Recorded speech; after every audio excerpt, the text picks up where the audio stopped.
नमस्कार दोस्तों, स्वागत है आपका स्टडी फॉर सिविल सर्विसेज में। वीडियो को पूरा देखिए। कोई भी आपका फीडबैक है, कोई सजेशन है, तुरंत वीडियो में कमेंट करके जरूर बताइए। अच्छा लगे तो वीडियो लाइक जरूर कर लीजिए और ऐसे वीडियो लगातार फ्री में पाने के लिए चैनल को तुरंत सब्सक्राइब कर लीजिए और बेल आइकन को जरूर टैप कर लीजिए ताकि आगे भी सारे वीडियो आपको मिलते रहे। यूट्यूब में फॉलो करते हैं तो प्लीज ये वाला फ्री टेलीग्राम चैनल जरूर ज्वाइन कर लीजिएगा। सारे नोटिफिकेशन, सारे अपडेट यहीं पे आते हैं, ध्यान रखिएगा। स्टडी फॉर सिविल सर्विसेज का कोई भी पेड ग्रुप अगर आपको ज्वाइन करना है तो सिर्फ 856480560660897523864455 यही नंबर है हमारे, सिर्फ जहां पे कॉल या व्हाट्सएप कर सकते हैं। इंस्टाग्राम पे हमारा पेज जरूर फॉलो कर लीजिएगा, स्टडी फॉर सिविल .सर्विसेज है। ट्विटर पे हमको जरूर फॉलो कर लीजिएगा, @study for civils है। सारे क्वेश्चन अटेम्प्ट करिए और स्कोर अपना तुरंत कमेंट करके बताइए। चलिए यहाँ से अपना अगला वीडियो स्टार्ट कर लेते हैं हम आज के फर्स्ट क्वेश्चन के साथ। पिछले वीडियोस अगर आपने प्लीज अब तक नहीं देखे हैं तो उसको कवर कर लीजिएगा। तो हमारा पहला क्वेश्चन है कि केन बेतवा लिंक प्रोजेक्ट से उत्तर प्रदेश और मध्य प्रदेश के 13 जिले लाभान्वित होंगे। इनमें से उत्तर प्रदेश के कितने जिले इसमें शामिल हैं? ठीक है, तो केन बेतवा लिंक प्रोजेक्ट जो है अभी रिसेंटली चर्चा में भी रहा था कि इसमें सेंट्रल गवर्नमेंट ने जो है अप्रूवल दी थी फंडिंग के लिए इस प्रोजेक्ट को।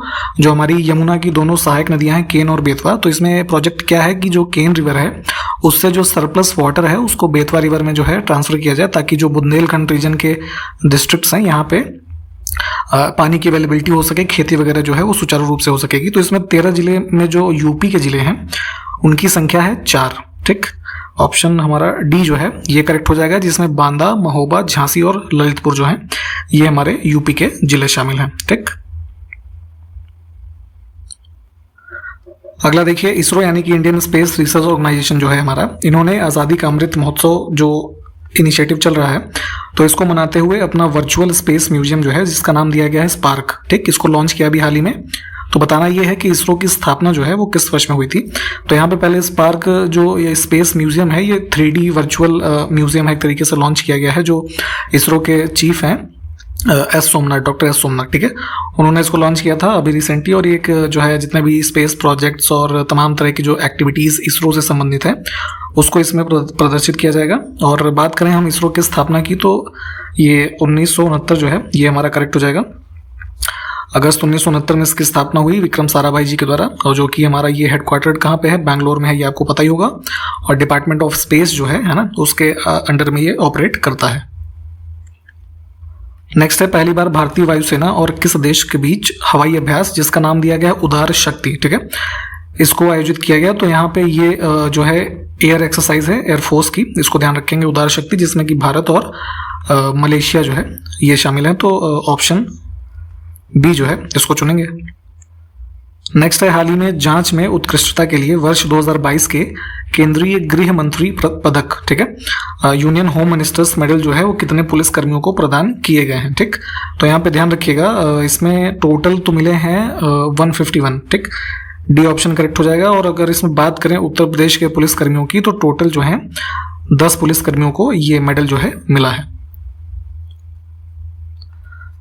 भारत स्टार्टअप इकोसिस्टम और यूनिकॉर्न की संख्या के मामले में विश्व स्तर पर तीसरे स्थान पर है। ठीक, तो अभी रिसेंट के आंकड़ों के अनुसार भारत में जो है कुल कितने यूनिकॉर्न हैं। तो यूनिकॉर्न आपको पता होगा कि ऐसे प्राइवेट कंपनीज या कह लीजिए वेंचर कैपिटल कंपनीज जो हैं जिनकी टोटल वैल्यूएशन है $1 में 1 बिलियन, ठीक, उनको यूनिकॉर्न का दर्जा दिया जाता है। तो अभी वर्तमान में हमारे पास टोटल जो अब हो गए हैं 105, ठीक, यूनिकॉर्न्स की संख्या।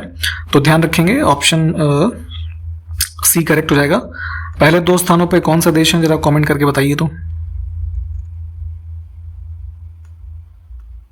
नेक्स्ट है कि हाल ही में किस देश ने ईरान के उपग्रह जिसका नाम है खयाम, ठीक है, नाम देख लीजिए यहाँ पे, इसको अंतरिक्ष की कक्षा में स्थापित किया है। ठीक, तो रशिया का जो ये है लॉन्च व्हीकल सोयूज, ठीक, इसके द्वारा इसको जो है लॉन्च किया गया है अभी रिसेंटली। ऑप्शन बी हमारा करेक्ट हो जाएगा।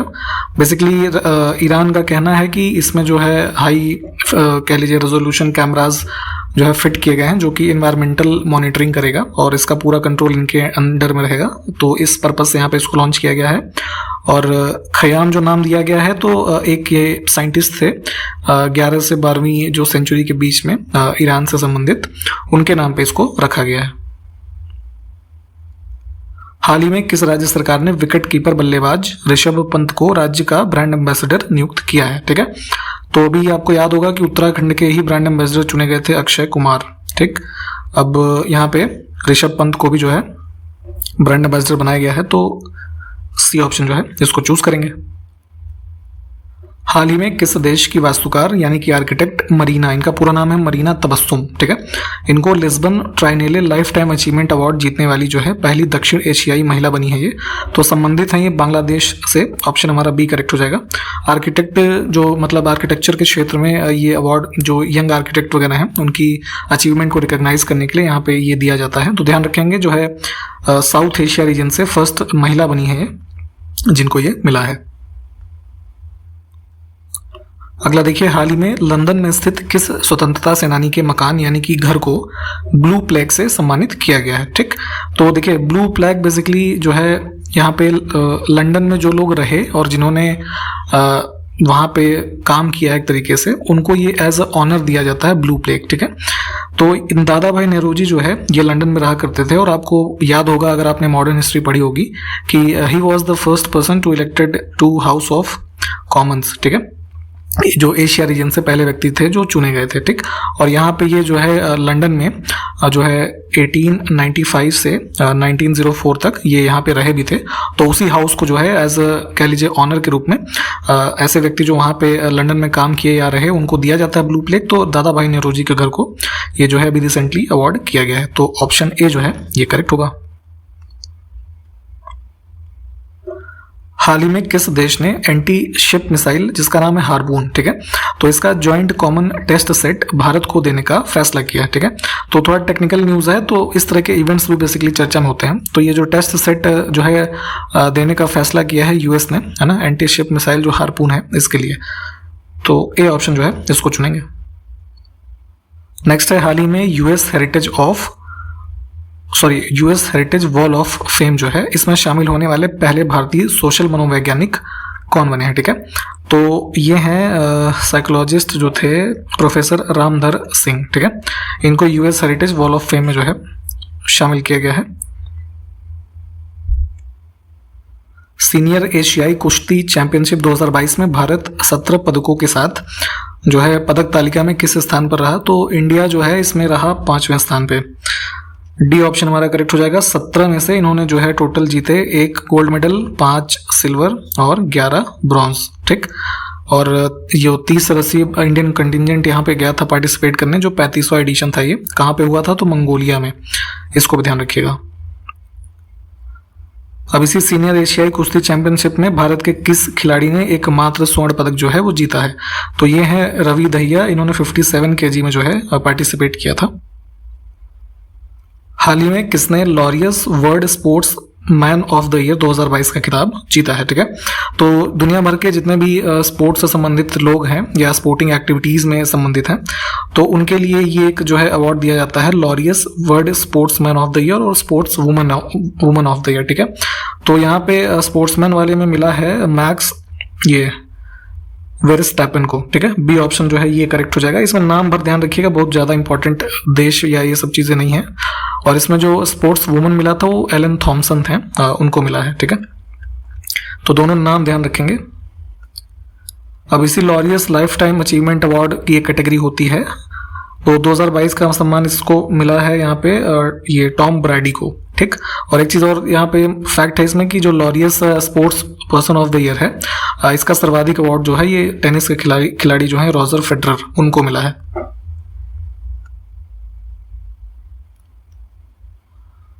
अप्रैल 2022 को संयुक्त राष्ट्र के पर्यावरण कार्यक्रम UNEP जो है, तो इन्होंने champions of the earth life time achievement award से किसे सम्मानित किया है, तो ये हैं सर डेविड एटनबरो, है ना, इनको दिया गया।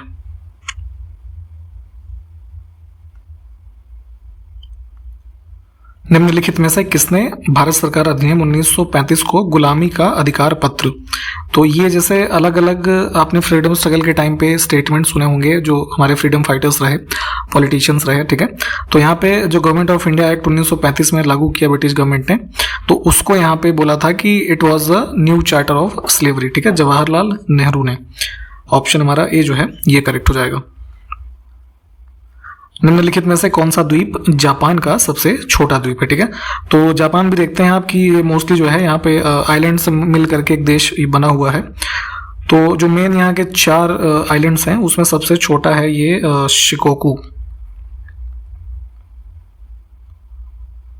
अंगुत्तर निकाय में 16 महाजनपदों का उल्लेख किया गया है। ठीक है, जब आप एंशिएंट हिस्ट्री में पढ़ते हैं तो यहाँ पे 16 महाजनपदों के बारे में भी आप पढ़ते हैं। तो पूछा जा रहा है आपसे आगे कि यह ग्रंथ जो है किस धर्म से संबंधित है, तो ये संबंधित था बुद्धिज्म से। ठीक है,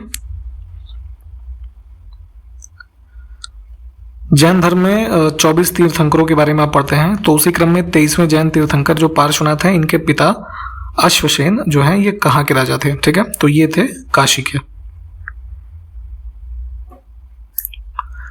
अगला देखिए, मोडी लिपि का प्रयोग किनके लेखों में किया जाता था? ठीक है, तो एक टाइप की स्क्रिप्ट है जो कि यूज होती थी ये मराठास के टाइम पीरियड में। अगला है कि जनजातीय लोगों के संबंध में पहली बार आदिवासी शब्द का प्रयोग इनमें से किसने किया था? ठीक है, तो आदिवासी जो कि एक संस्कृत का शब्द है जिसका मतलब है कि काफी टाइम से जो रह रहा है ना, आदिकाल से। तो इंडिया और बांग्लादेश में जैसे ये मोस्टली वर्ड यूज होता है आदिवासी, तो यहाँ पे हमारे जितने भी ट्राइबल भाई बहन हैं इनके संबंध में इसको सबसे फर्स्ट टाइम यूज किया था। इनका नाम था ठक्कर बप्पा। ऑप्शन बी जो है ये करेक्ट हो जाएगा। निम्नलिखित शासकों में से कौन था जिसने विदेशों में आधुनिक पद्धति से दूतावास जो है वो स्थापित किए थे? ठीक है, तो आपको याद होगा कि जो है, एक मिनट, जो टीपू सुल्तान था, ठीक है, तो फ्रेंच रिवॉल्यूशन के टाइम पे ये जैकोबिन क्लब का मेंबर भी बना था। ठीक है, बाद में जैकोबिन क्लब ऑफ मैसूर वगैरह भी सेटअप हुआ था यहाँ पे फ्रेंच के द्वारा टीपू सुल्तान की हेल्प से। ठीक, तो इसके कनेक्शन जो है काफ़ी रहे थे। तो इसके द्वारा ही जो है टीपू सुल्तान के द्वारा जो ये एम्बेसीज हैं इनको स्टैब्लिश किया गया ऑन द मॉडर्न लाइंस। ठीक, तो ध्यान रखेंगे ऑप्शन डी जो है ये करेक्ट है। थोड़ा डिटेल में भी इसको जो है हिस्ट्री के पार्ट में पढ़ लीजिएगा।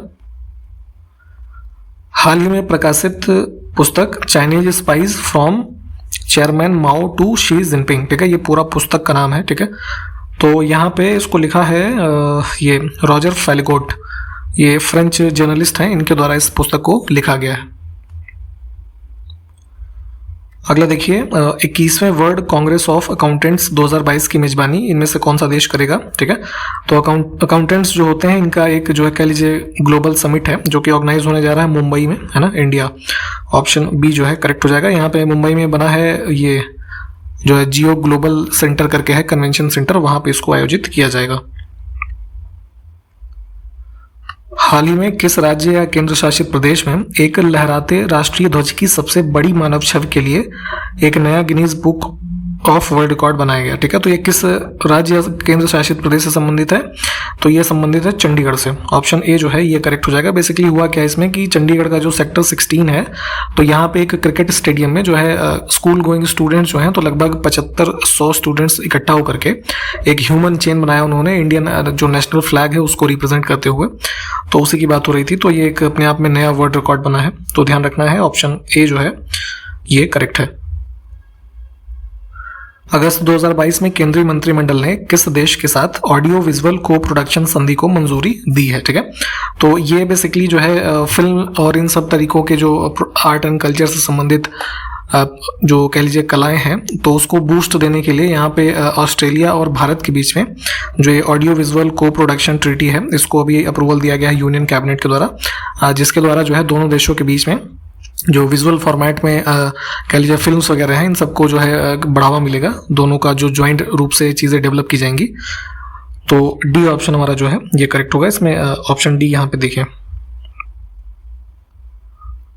किस राज्य सरकार ने बुनकरों के लिए नेथन्ना बीमा, ठीक है, इसका देख लीजिएगा, ये जो है एक तरीके की इंश्योरेंस स्कीम है, इसको लॉन्च किया गया है यहाँ पे तेलंगाना में। ठीक है, जो वीवर्स हैं यानी बुनकर, उनके लिए।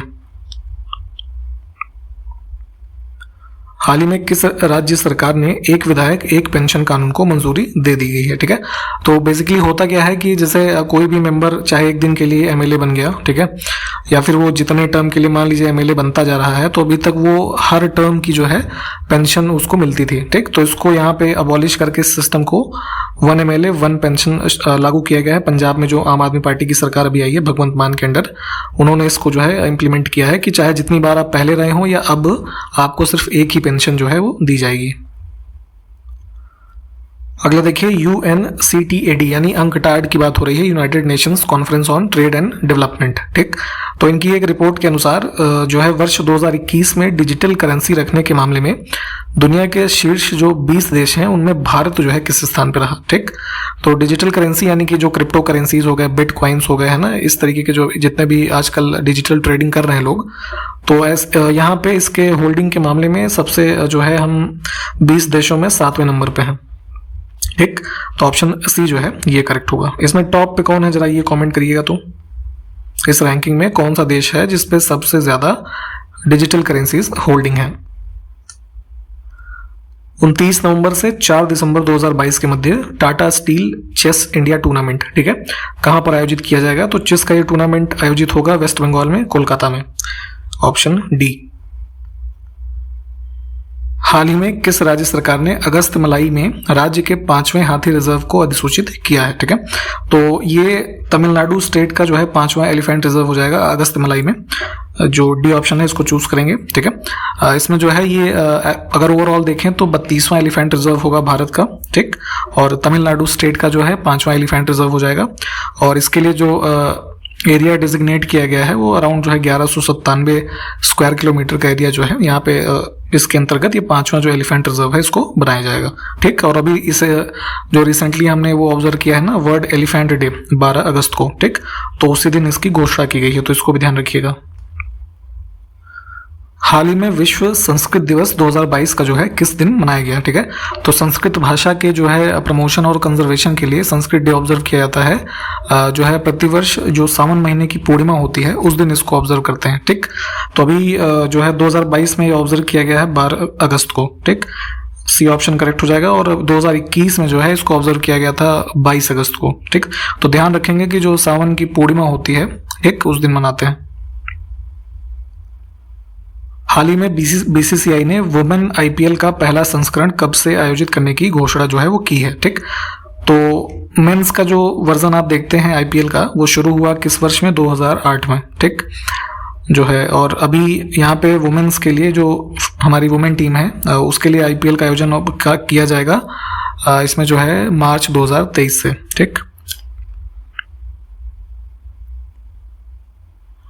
13 अगस्त को किस राज्य में देशभक्त दिवस मनाया जाता है। ठीक है, पैट्रियट्स डे जो है 13 अगस्त को मनाते हैं मणिपुर में। ठीक, 13 अगस्त जो है 1891 में, हाँ ठीक है, 1891 में यहाँ के जो है राजकुमार थे, उनका नाम था, मणिपुर के राजकुमार थे टिकेंद्रजीत और एक जनरल थे थांगल। तो इनको अंग्रेजों के द्वारा जो है फांसी दे दी गई थी।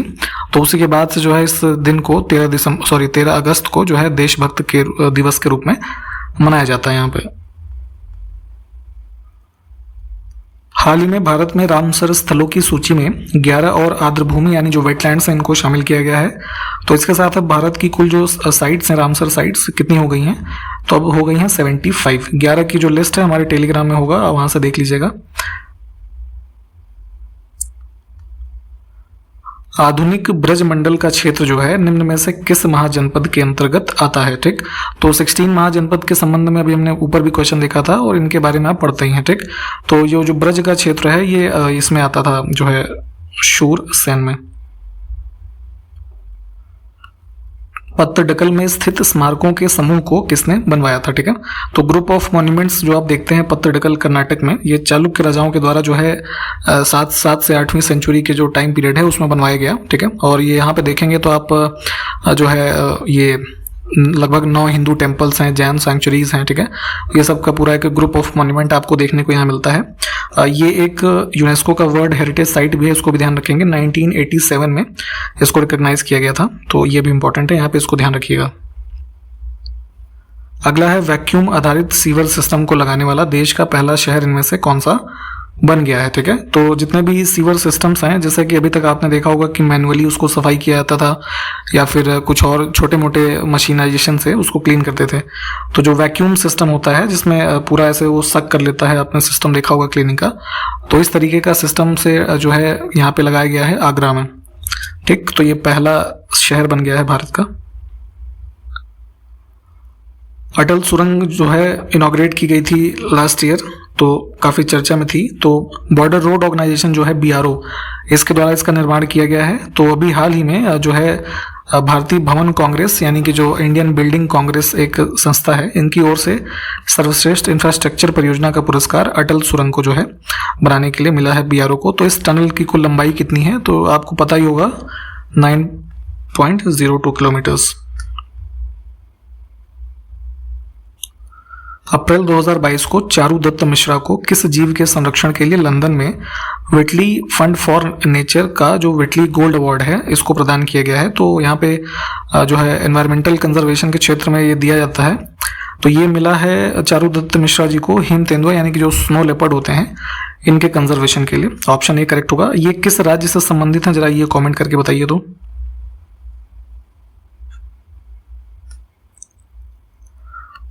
भारत की एक स्वदेशी नेविगेशन प्रणाली जिसका नाम है गगन, इसका उपयोग करके विमान की लैंडिंग कराने वाली देश की पहली एयरलाइंस कौन सी बन गई है, ठीक है।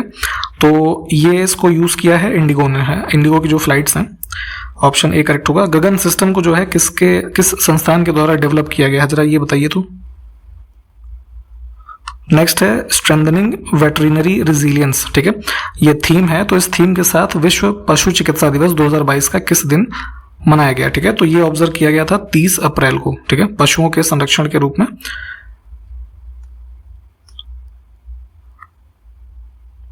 अगला देखिए, अकाउंट एग्रीगेटर इकोसिस्टम पर लाइव होने वाला पहला सार्वजनिक क्षेत्र का बैंक कौन सा बन गया है, ठीक है। तो एक रिजर्व बैंक ऑफ इंडिया का सिस्टम डेवलप किया गया है, अकाउंट एग्रीगेटर सिस्टम, ठीक है। इसमें होता क्या है कि जैसे फिजिकल डॉक्यूमेंटेशन के बिना ही डिजिटल माध्यम में कस्टमर्स के जो डिजिटल डेटा है उसको एक्वायर किया जाता है। किसी बैंक या जो भी NBFC इस इकोसिस्टम पे वर्क कर रहा है उसको एक्वायर करने के बाद जो डिजिटल कह लीजिए क्रेडिट है या और भी फाइनेंशियल सर्विसेज हैं कस्टमर को प्रोवाइड की जाए इजीली, ठीक है। तो डिजिटल इनिशिएटिव के क्षेत्र में इसको सिस्टम को डेवलप किया गया है। और इसमें पहला जो बैंक पब्लिक सेक्टर का जो है इस अकाउंट मतलब सिस्टम पे लाइव हुआ वो था यूनियन बैंक ऑफ इंडिया। भारतीय संविधान के विषय में निम्नलिखित कथन जो है किसका है। तो भारतीय संविधान जो है अधिक कठोर तथा अधिक लचीले के मध्य एक अच्छा संतुलन स्थापित करता है, यानी कि the Indian constitution strikes good balance between rigidity and flexibility, ठीक है। तो ये स्टेटमेंट है, एक कॉन्स्टिट्यूशनल एक्सपर्ट है, ये कई बार वैसे एग्जाम्स में पूछा भी गया है, KC वीयर, ठीक है। इनका स्टेटमेंट है ऑप्शन डी। नीचे दिए गए जापान के द्वीपों का उत्तर से दक्षिण का जो अनुक्रम है वो कौन सा सही है, ठीक है, क्या क्रम होगा। तो अभी आपको ऊपर हमने देखा था एक जापान के इन्हीं आइलैंड्स के संबंध में क्वेश्चन, तो यहाँ पे इसको मैप में भी एक बार देख लीजिएगा, ये कई बार वैसे UPPSC में पूछा भी गया है, आगे भी आ सकता है। तो सबसे जो है नॉर्थ से साउथ अगर हम देखें तो नॉर्थ में है ये होक्काइडो पहले आ जाएगा, फिर आएगा होन्शु यानी 3, फिर शिकोकू और फिर क्यूशु, ठीक। तो 1, 3, 2, 4 वाला बी ऑप्शन करेक्ट होगा।